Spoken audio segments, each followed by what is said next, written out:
भद्रकर ऐतिह्य कला संस्कृतिर परिचय दे था रामनवमी महोत्सव। ये हूँ धार्मिक चेतना धार्मिक आधार रे ये रामनवमी महोत्सव होता है। ये समस्त सनातन हिंदू भाई भौणी मैंने एकाकार कर रामनवमी महोत्सव पालन करने। ये दीर्घ दिन व्यापी चले रामनवमी महोत्सव।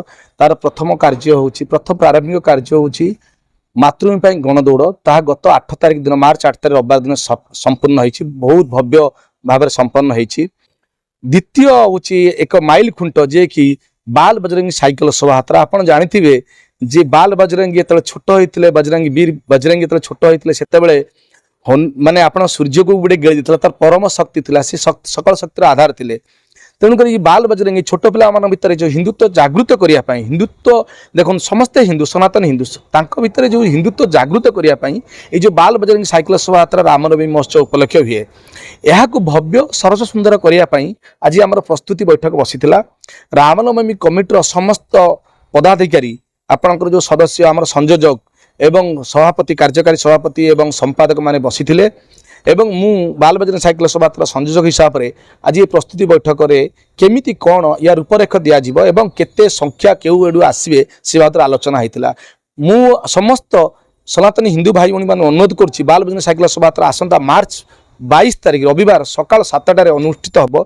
समस्त पिला छोट पिला एवं छोट पिला आसी साइकेल धरिकी सुसज्जित साइकेल आसी गांधी पड़िया पहुँचे ठीक 7 बेलू आमर बाल बजरंगी साइकेल शोभा यात्रा कार्यक्रम आरंभ हो एवं नगर परिक्रमा कर गत थर 886 साइकेल यही बाल बजरंगी साइकेल शोभा यात्रा जोग देते।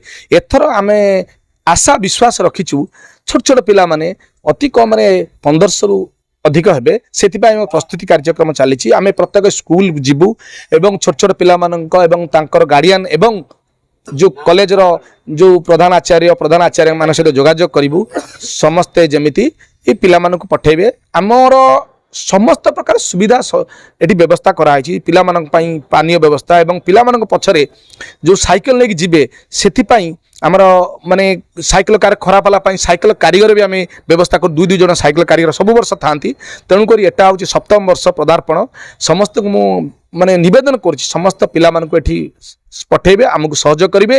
ये कार्यक्रम सरस सुंदर भव्य हम ताकू सहयोग करेंगे। जय श्रीराम भारत माता की जय वंदे मातरम।